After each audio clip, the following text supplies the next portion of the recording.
Good afternoon, and welcome to the Douglas County Chamber's first ever Virtual GreyStone Power Luncheon, sponsored by Douglas County Economic Development Authority. I'm Craig Owens. I'm the president at Wellstar Douglas Hospital and your 2020 Chamber Board Chair.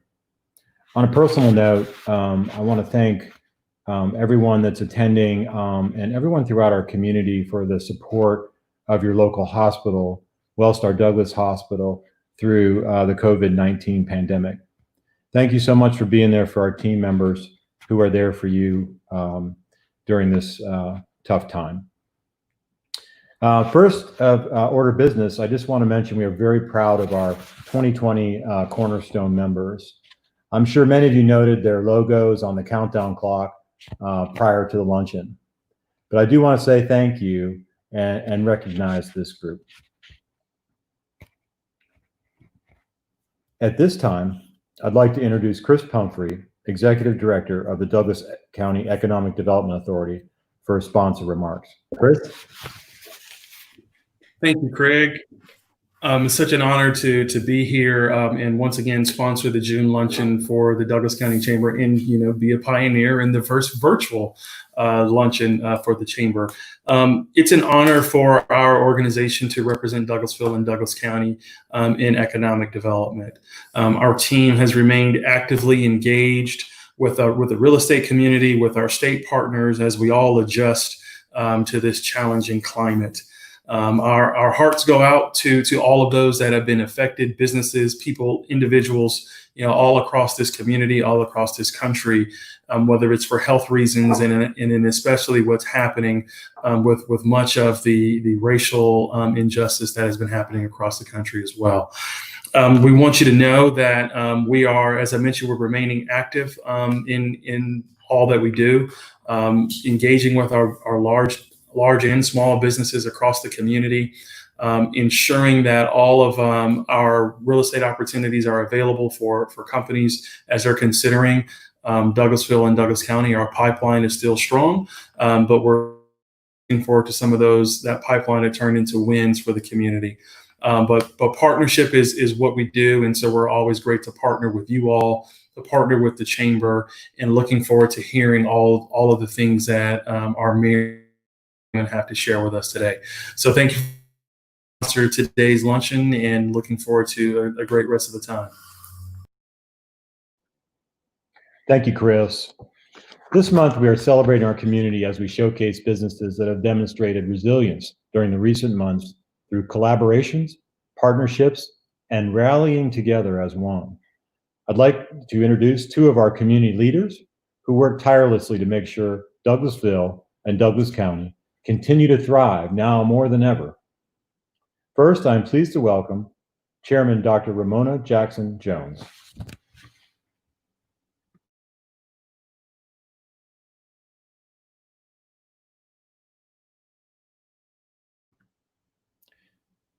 Dr. Jones, your mic may be muted. Sorry about that. I had a whole conversation by myself. I apologize. I would like to thank you, Craig Owens, for leading and as the chairman of the Chamber, and also GreyStone Power for hosting this luncheon. And on behalf of the Douglas County Board of Commissioners, I just hope everyone is doing well amid this coronavirus pandemic, and also as we face another pandemic around our protest, and also allowing our citizens to express their First Amendment right in correlation with police brutality in our nation. Well, similar to all counties in the nation, Douglas County is experiencing the same effect related to COVID-19. However, we are doing better than expected.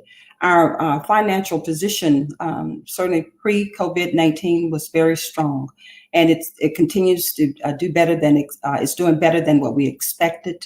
We're expecting to lose, at least in terms of revenue. We were expecting to fall about 20% short on our revenues, but we certainly had a meeting yesterday, and some good news came before me. We are just really at 10% below our target in terms of our revenue, which allows us to have an offset by some of the creative and innovative things we've done with regard to expense reductions. We've certainly put a clamp on our budget improvement request for 2020, and also our training and other operating expenses that could certainly have an impact. So today we are doing better than expected. Our cash flows are very well and very strong. And we just had to really, at this point, tap into our tax anticipated note, which is a TAN. So far that is going well. But what I want to do, I want to pivot back a little bit to the conditions of Douglas County in terms of COVID-19. Certainly want to not put a deaf ear on that. It is still ever present in our community. So I'm encouraging our citizens to please wear masks when they're out and about, and certainly stay focused on that hand washing component, and insert the birthday song so you can make sure that you take advantage of the 20-second hand washing. That's important. And also want to make sure the social distancing, I know the governor has relaxed some of his orders. However, he still has a very strong phased approach. So I want us to be aware and cognizant of the social distancing component of that component. As of yesterday at 3 p.m., we had 644 citizens in Douglas County who have tested positive for COVID-19. And unfortunately, we've had 32 citizens who have died as a result of COVID-19. And my heart goes out to those citizens and also their bereaved families. Just wanted to also just chat, and I'm just going to provide an update from a budgetary standpoint. Douglas County has no debt, and our financial position is extremely strong pre-COVID-19. Certainly, we are making adjustments because of the COVID event. Our economy overall was strong prior to this, but after speaking to our workforce development director, and also Chris Pumphrey, of course, who I give honor to, it seems like that we really haven't missed a beat. But as a 50-year business owner, my mother's a 50-year business owner, and as a daughter of a 50-year business owner, certainly I want to express deep appreciation to our small businesses as they are beginning to come back up in a very phased manner. And certainly as a 40-year healthcare professional, I'm in between the two. Certainly wanted to leverage our ability, number one, to sustain health, but also maintain the wealth of our community. And I am so proud in which we are moving. I certainly was happy that the Board of Commissioners were able to provide some support in terms of information that was needed for our small businesses so they could take advantage of what's needed to stay afloat with regard to the CARES Act and also to grants and that were available or still available to them at this point. Certainly that PPP component is critical as well. Certainly want to talk about some things that the Board of Commissioners had to do. We had to step in during this crisis situation and address several areas that were very important and to help sustain longevity in the lives of our citizens.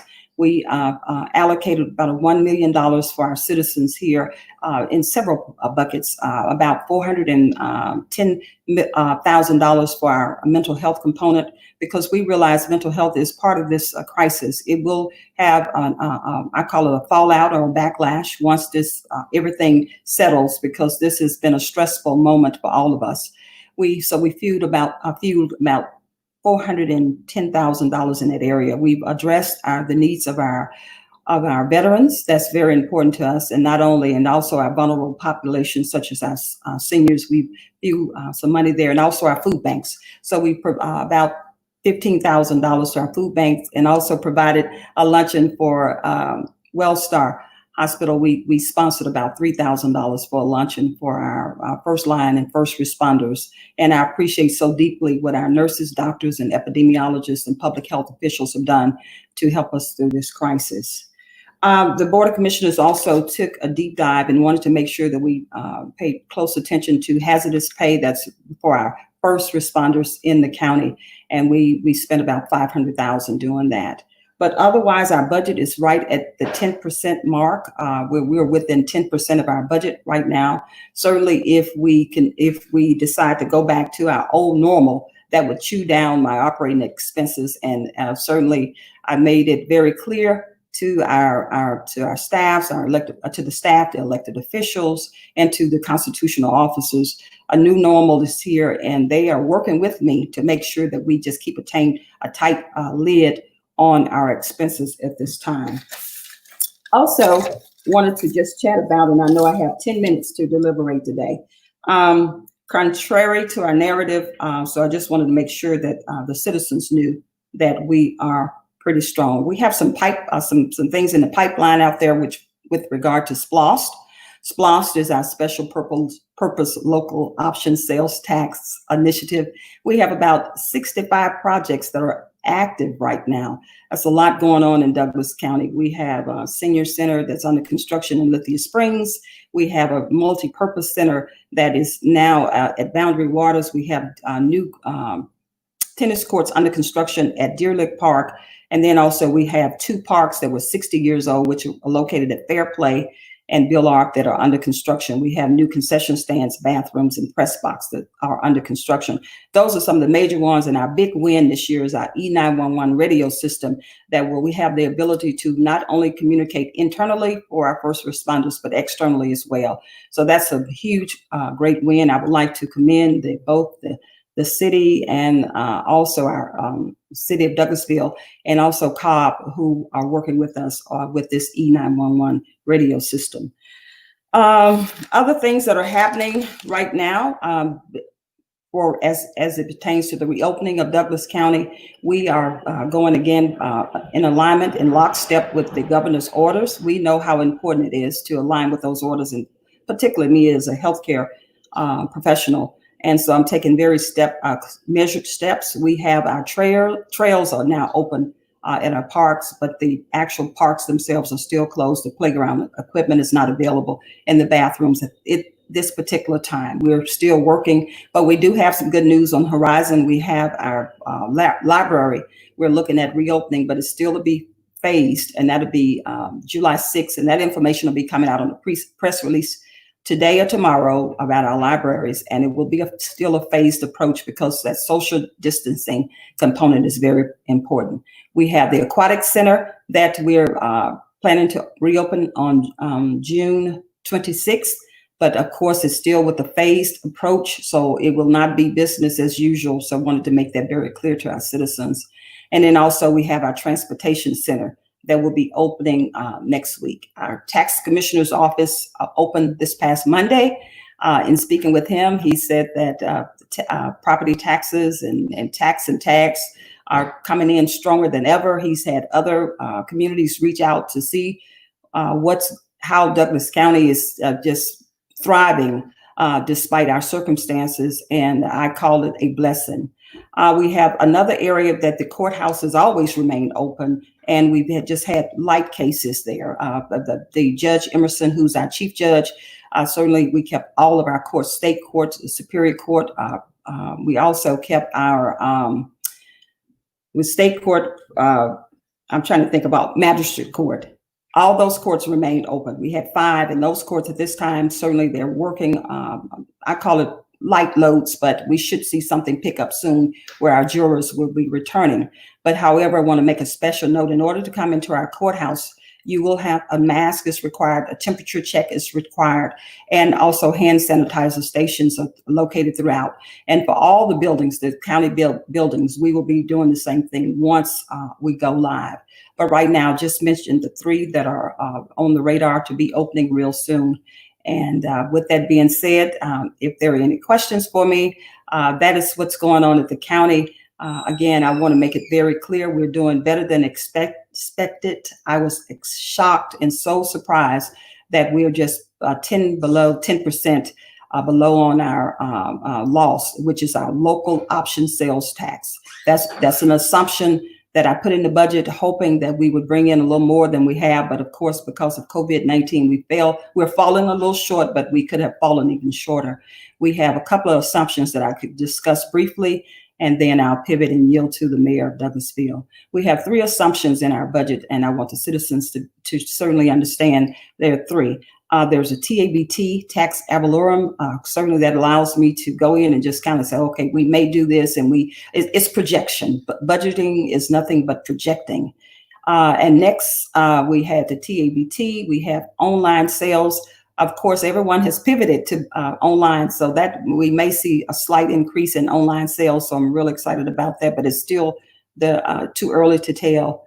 And then not last but not least is that local option sales tax component, which I see that there was a shift in our behavior. Instead of shopping for clothes, we start shopping for food. So we've seen a trend go toward the food industry. And so really, I believe that has allowed us to really kind of balance where we were in terms of our potential loss. Douglas County is right now, the CARES Act. We are hoping, we have not received anything from the federal government because of us being below a 500,000 population threshold, but we are anticipating and hopeful that CARES Act 4 will yield some dollars for our county, and so it could offset, number one, some of our revenue loss, and also to help pay for some of our COVID circumstances. But with that being said, overall, Douglas County is doing well, and I yield back to you, Chairman Owens. Thank you, Madam Chairman, and thank you for your leadership during this challenging time. Next, we'll hear from our City of Douglasville Mayor, Rochelle Robinson. Good afternoon, and thank you, Chairman Owens. It's such a blessing to be here. We really appreciate your leadership through Wellstar Douglas and on the Chamber of Commerce. You've been such a blessing, and your steady attitude and persona has really helped to guide us and help us to feel comfortable during these uncertain times. So thank you so much. Thank you to Sarah Ray and the Douglas County Chamber for this opportunity to just give you a brief update of what's going on in the city of Douglasville. And the Douglasville City Council and I have we've never stopped because City Hall hasn't closed. Even throughout the pandemic of COVID-19 and everything that's going on, we have continued to work hard for you. Of course, we have to do those services, pick up your trash and clean the streets and have police and fire and all of that. So we've been very busy. I did want to say to the business community, as Madam Chair has shared about her family, that I come from a small business family and really 3 generations, my grandfather, my dad, and my brothers. So I understand. And during that time where we had to have a state of emergency and ask some of the businesses, restaurants to close their dining in and do takeout only, or some businesses had to close totally because of the health crisis, it was not taken lightly. It was very difficult to make those decisions. But of course, we have to look out for the health and the welfare of the community. So not just the welfare and finances, but our health as well. So I fielded many calls and text messages and emails and tried to get back with you, the ones who called me personally and to the city. But I did not take that lightly. Just know that I was in constant conversations with the Georgia mayors, with the Georgia Municipal Association, the Metro mayors, Governor Kemp. We had U.S. mayors conference calls with Vice President Pence and President Trump and Dr. Toomey, and it was things going on constantly, every 2 and 3 and 4 and 5 days. Things were changing, of course, because you saw that on TV. But I didn't just make decisions just throwing up a coin in the air. So I do want you to know that everything was heartfelt, and I understand how difficult it's been. But I commend you on most of you coming back in this phased approach. 2020 has been a year, it's indescribable. And it goes on the gamut of emotions for all of us. But we are going to get through and be better on the other side. Of course, Madam Chair has given you the statistics for the COVID-19 and how that's affected our community. And Mr. Owens can change hats and tell you all the other things that health-wise, but out of those 600 some cases, we've lost, of course, 38 people, and we continue to pray for their families in this pandemic. And it's, 2%, I think, is what is being slated for those who succumb, but 1%, one person is too many. So we'll continue to pray for those families and hope that our medical community can come up with a vaccine and have all of us safe in these coming months. But I extended a congratulations to the graduates. Many of you that own businesses have young people graduating from high school and college. And so it's been a very difficult time for them. I have 3 at home now with me. The taking college classes online, finishing up, and one finishing up high school. This is her senior year. That was difficult for our families to be flexible. So I'm in the trenches with you. We had to change our worship style online, um, and just try to connect at home, playing games and cooking and watching movies and doing whatever. But, you know, my children haven't seen their grandmother in many months. And that is very strange because she loves her grandkids. My kids are 17, 19, and 21, and she treats them like they're 7 months old. They love their grandmother, and we love her back. And so these are things that have been difficult for us to do. And of course, she's 84, so we don't want her to come around us and one of us be sick and make her sick because she's in that vulnerable community age wise. And so we just, it's been a tough time, but you all have done an amazing job of coming together and adhering to the parameters and all the restrictions that we put on you during this time. And so we are coming back as a community, and we're very proud about that. So we'll just talk a little bit about what's been going on with the protest in the country, and how it relates to the city. And it does impact businesses as well. We've had 6 rallies in the city of Douglasville. 6 in Douglasville.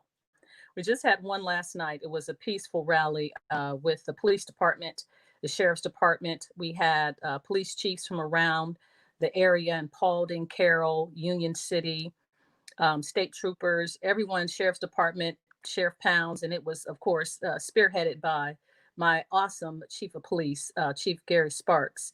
And so it was very inspirational. Fox 5 and WSB was here to film it in the city. It was at the municipal courthouse. We had our judges that were there, representatives from the county. Thank you, Madam Chair, for sending Mr. Rick Martin from your communications department and Commissioner Henry Mitchell. We know that you had a board meeting that you had to chair. So, but we appreciate the support of everyone in the community, and it was very well attended.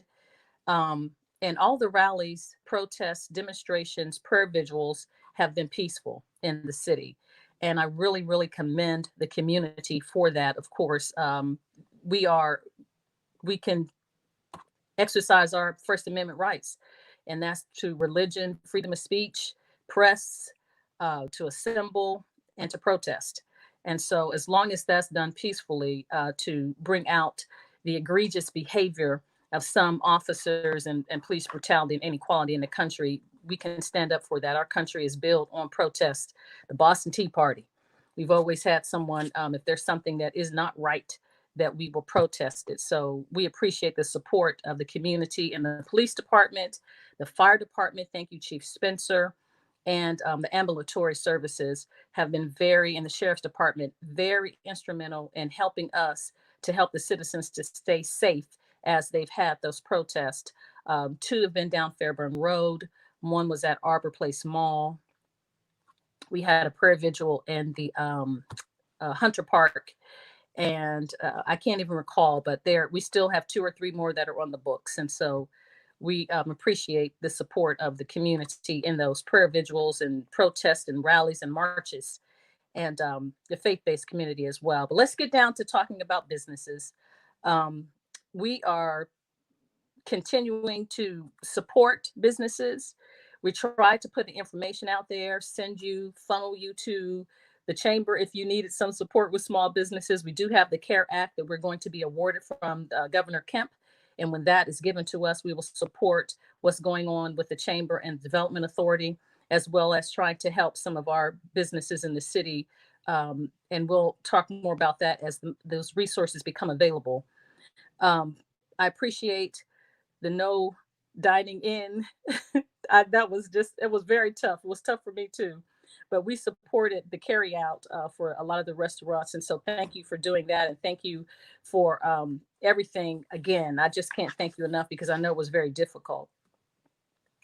I'll talk about some things that we're doing in the city of Douglasville. We did have to, like many cities across the state of Georgia and across the country, of course, we've lost revenue because we have not been able to recoup some of those annual resources that we would receive every year from parks, for example. We have a robust youth park system, and that baseball, basketball, football, we weren't able to receive any of those resources. And so that on top of just the conference center rentals since February. So those things really put a damper into our resources. And we did have to borrow some monies to balance our budget. Our budget for the city is done in June and it's not the end of the year budget. So we, of course, had to borrow monies from our fund balance, which we were blessed enough to have. We have a healthy, very healthy fund balance. And so we borrowed $3.1 million to balance the budget for the city of Douglasville.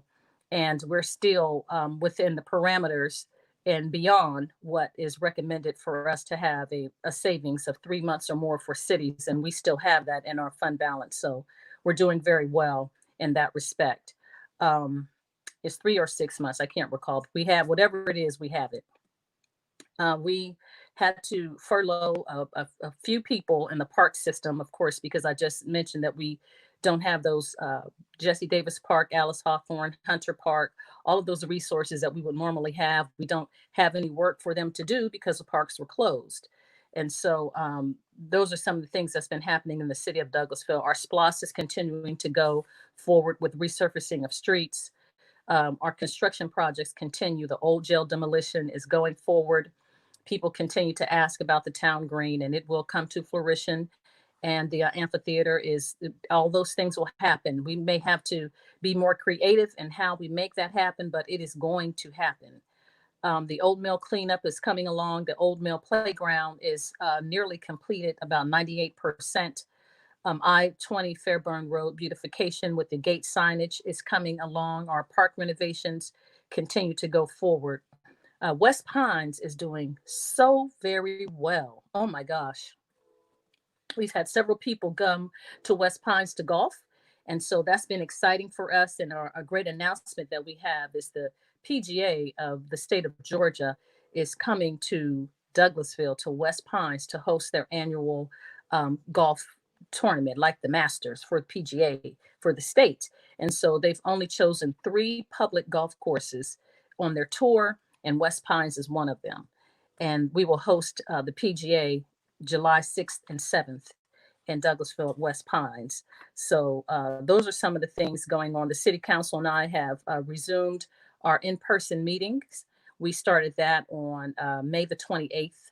So we've had about 4 meetings in person, and we're doing that as we social distance. At the Diaz, we only have 4 council members and myself, and the other 3 council members are spread. I'm counting while I'm looking, thinking in my mind. And we have staff, the essential staff that are there, but it's no less than 20 people in the room and the auditorium at a time. And when we have citizens, they're socially distanced. We did have a huge citizen participation on a zoning matter this past week. And so we've had citizens come in, but everyone, their temperature's taken when they come in the door. We have masks on when we come in. We have stations with sanitizer, soap, and all of that. So we're trying to adhere to the requirements from the CDC and still be safe. As we know, the pandemic, the COVID-19 has not gone anywhere. I know as we lift things, we think it's gone. We want it to be gone. We hope that it will be gone. But I tell my children to still be very careful because it still is here. We have to be vigilant about staying safe and keeping our families safe. All our city events are canceled until we can bring things back closer into having a cure or knowing how to manage things better. We did unfortunately have to cancel the 4th of July parade. And that's very hurtful. And it's such a celebratory, iconic thing, a staple in our community.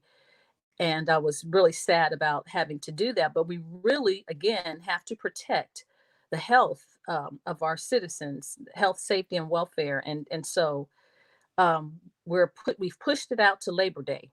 So hopefully by Labor Day, we'll have with the Shriners worked out some more things. And the governor really hasn't lifted festivals. And so we anticipate that he will do that very soon. But at the time that we needed to talk with the fireworks company, we did not have those that answer from the governor's office.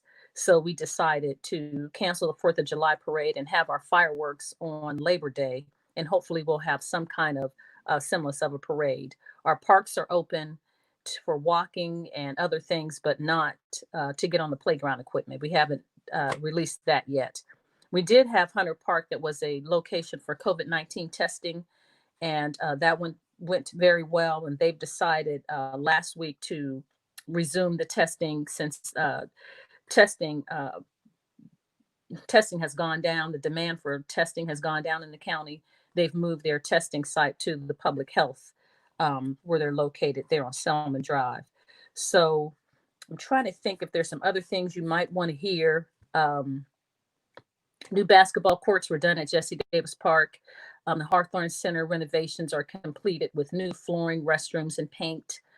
Mill Village Park is almost, like I said, 98% done. If you have not driven on Highway 92, you are in for a treat. Oh my goodness, it is just coming along so well. GDOT is doing an exceptional, phenomenal job. That whole area is becoming really, really busy, and we're excited for the possibilities. We've seen a lot of new residential growth around that area. There's a subdivision and it is totally full and occupied. And there are actually signs out on plots that say the plots have already been sold. There's new residential spurring up all around the area, Gateway Village. And it's just really, really exciting. So if you have an opportunity to go and drive Highway 92, that would be great for you to see something different as you get out with your families. I would say we have a phased approach in coming back to the city and reopening. And of course, that will align with the governor's approach as well. May 1st, City Hall, finance lobbies, court pay, limited access to Welcome Center. All of those things happen in addition to the courts. The courts did open municipal court and everything is socially distanced. June 1st, the park facilities, Ike, Owens, Alice, Hawthorne, and the Welcome Center open, but again, not to get on the playground equipment. And July 1st, we'll have public gathering spaces, which will be the Douglasville Conference Center. And we'll see about those rentals. Floor markers are everywhere, signage is everywhere, your mask will be required.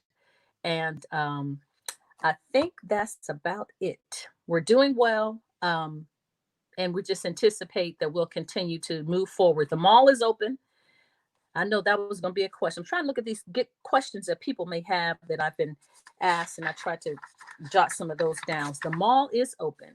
Arbor Place Mall is open, but I don't have any control. I wish I did, over JCPenney's and national chains that have decided to close because they're a bankruptcy. With my 3 teenagers and now my 21-year-old being home, I tell you, there's something delivered here almost every day. So we know that big box stores and chains are closing all over the country because of Amazon and online shopping. And I will tell you a secret. I've been Wayfair knows my name. They're sending me discounts and everything. So I've been doing a little shopping as well. But yeah, so I wish I could stop JCPenney and other mall stores that are there, but we don't have any control over that. But the mall is open and they're doing well. My daughters begged me. I was putting them off for 2 weeks every day, saying we're going to go to the mall. We're going to go to the mall to Ulta, and every day I had an excuse. So I finally had to be a woman of my word. I was nervous about going to the mall. So I did go with them last Friday. I took both of my daughters to get some makeup and some jeans, and we had our mask on, and we had gloves, and we had our sanitizer hooked to the side of our purses. And it was pretty robust in there. People were walking around. So it was a lot of people in the mall. So I'm sure they're doing well. I'll have to call and see what their statistics are. But as far as the stores closing, I'm sorry to hear that. And hopefully we'll continue to move forward and be competitive in that respect. And lastly, recycling. We had to stop recycling in the city because of COVID-19, because you actually touch that trash. And so, although they're boxes and all the recycling items, the service was suspended because of COVID-19, and just having staff handle that recycling. We're trying to come up with a way of handling the cost to the city. It's nearly doubled than regular waste, and so of course with the regular trash and receptacles, we have those machines that actually pick the receptacles up, or the refuge workers pick up the receptacles, but they're not handling the trash per se like you would do recyclable items. So we are working on recycling and bringing it back. We just have to figure out a way to do that would be cost effective. So those are some of the two hot topics that I've been hearing a lot about, or three: the parade, recycling, and the mall. So that's it. I appreciate your time, and we're excited to get back to business and to have some type of normalcy. Congratulations again to those graduates and on all the things that we're doing in the city and the county. And I thank the school board for being so gracious and feeding our young people over this time. And we're just excited to get back to some kind of way when we'll be able to see each other in person very soon. Thank you. Thank you. Thank you. God bless. Thank you for the thorough update, Mayor Robinson, and thank you for your tremendous leadership and commitment to our community. While the COVID-19 pandemic has tremendously impacted the world's economy, communities and businesses have rallied together in support of each other. Businesses and organizations have created partnership, established innovative ways to do business, and supported each other through donations and special offers to help their community rise above during this challenging time. We are pleased to showcase these organizations in a special tribute.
hadn't seen that list before now put together in quite that way. What a wonderful tribute to our community and our residents who have helped each other out during this time. On behalf of the Chamber Board of Directors, we are proud of our members and our community for coming together during this trying time. I would now like to invite Chamber President and CEO Sarah Ray and Chris Pumphrey, Executive Director of the Douglas County Economic Development Authority, to share an exciting announcement. Thank you, Craig. Once again, it's an honor to be here today. And as you said, just a tremendous shout out to the community for all the support, supporting our healthcare workers here in Douglas. So over the last several years, the Chamber and the Development Authority have enhanced our working relationships with a common goal of ensuring Douglas County has a dynamic and sustainable economy.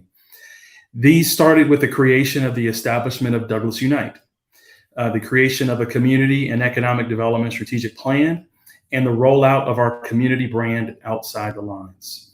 All of these initiatives were orchestrated by a small group of leaders within Douglas Unite to investigate the formation of a public-private partnership that's keenly focused on achieving our long-term strategic goals and elevating the profile of Douglasville and Douglas County. Leaders from Douglas Unite made presentations to both of our board of directors, and it was unanimously agreed that greater and more formal cooperation is exactly what's needed to ensure we achieve our strategic objectives. To this end, we enlisted the support of consultants to develop a framework that best fits our community and make a recommendation that positions us for success.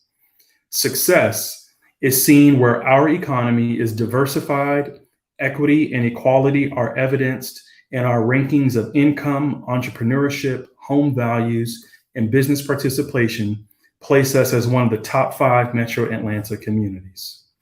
To this end, the Douglas County Chamber and Douglas County Economic are joining forces to form a new nonprofit organization, a 501c3 called Elevate Douglas Economic Partnership.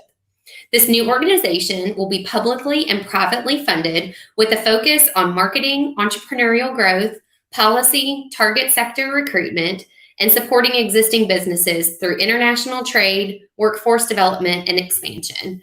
We're excited about the future of Elevate Douglas and hope you are too. So stay connected with this organization as we progress, and you can follow us on Facebook at Elevate Douglas. We look forward to sharing more information with you in the near future. Thank you. Thank you, Sarah and Chris. Now for a couple just brief announcements. Be sure to tune in on the Chamber's Facebook page for Douglas County Chamber Connect Live on Mondays at 3 p.m. for current event updates from community members. Also, check the Chamber website for upcoming events, including weekly webinars, roundtables, and networking events. That's douglascountygeorgia.com. Thanks again to our community leaders for joining us today, and to GreyStone Power for their naming sponsorship. Thank you all for attending, and have a great rest of your day.